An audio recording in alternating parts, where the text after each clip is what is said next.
The construction industry has been hit by the so-called construction mafia. Now, there are reports that these gangs hijack major construction sites, demanding a 30% cut or sometimes even resorting to violence. For more on this, I'm now joined in the studio by Webster Mfebe, CEO of the South African Forum for Civil Engineers and Contractors. It's good to have you with us. Good afternoon. Good afternoon. What is, first and foremost, the Forum for Civil Engineering and Contractors? The South African Forum of Civil Engineering Contractors is an industry body for civil engineering.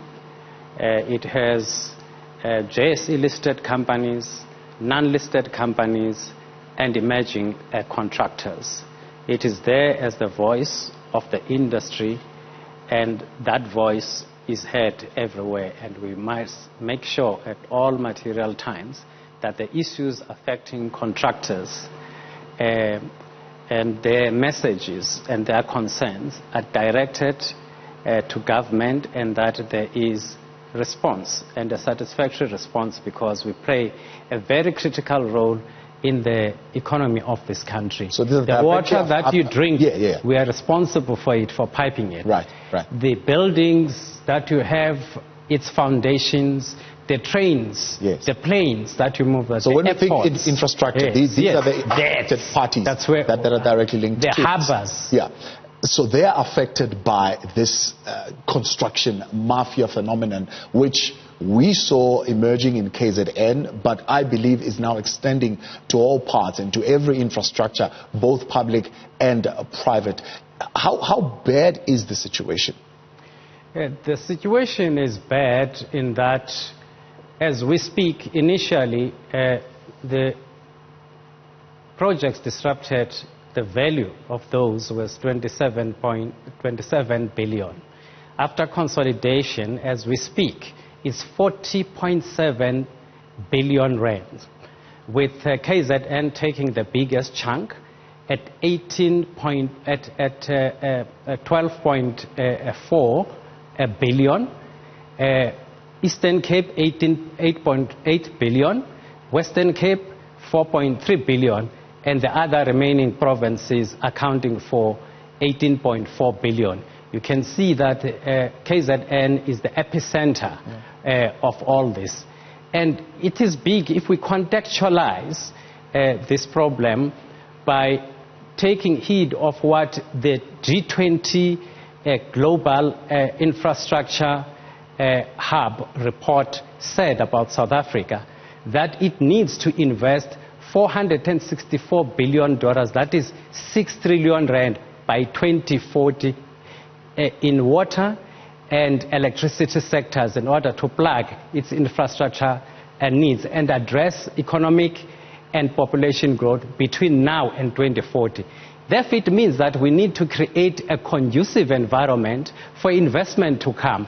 These activities, therefore, bedevil that environment. They poison that investment environment to get that which the global G20 investment hub expects of us. If you look at the GDP numbers in any way, construction decreased by 5.9%, contributed only minus 0.2% to the GDP. That tells you people are not building residential houses, neither are they building commercial buildings. That is just not a mere figure.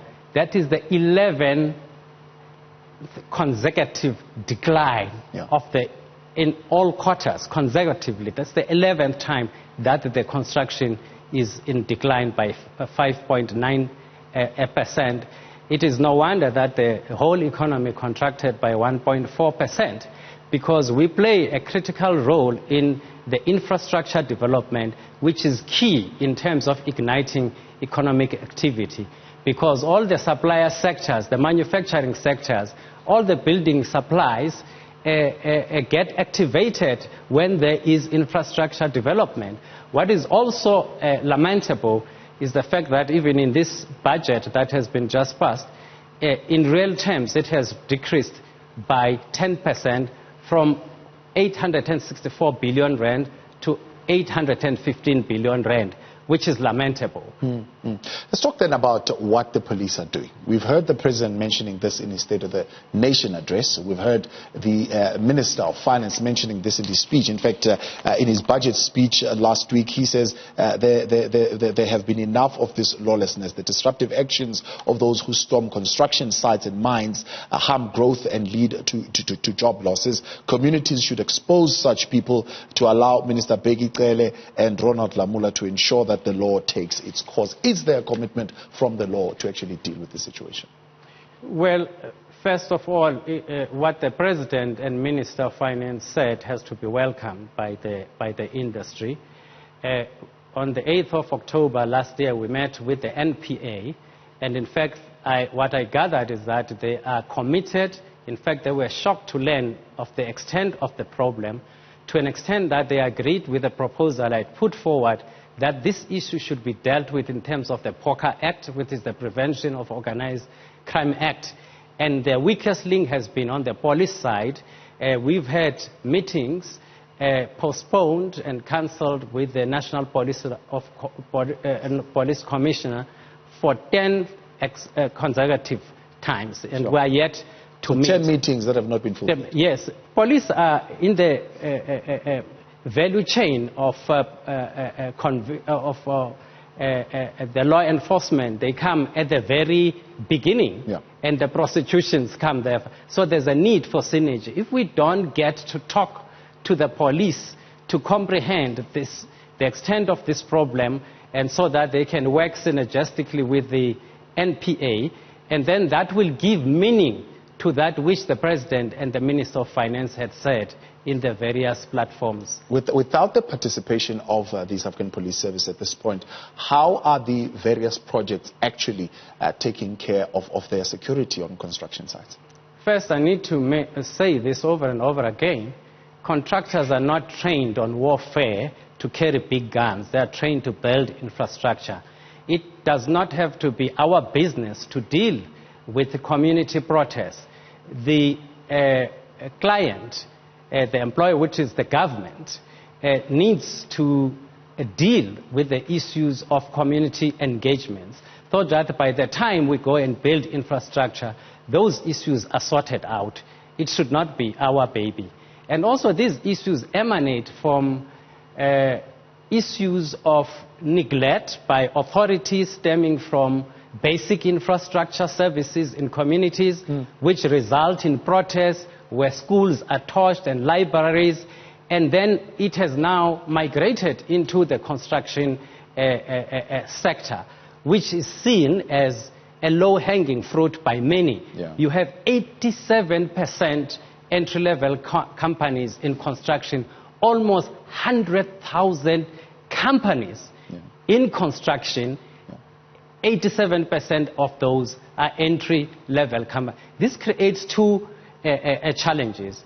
One is an opportunity in that you can transform in a big way, but also because of the shrinking construction cake, people are trampling on each other's toes, and therefore people use guns for artillery aim. Is it the fact that you've got this 815 billion rands budget, however be it cut at this particular point, that 10% in real terms? There are some who are saying we are not getting a dividend out of this 815. It is not filtering down in real terms to black-owned construction companies. Well, that cannot be true, because the tools of analysis and measurement cannot be based on emotions. They should be based on empirical evidence.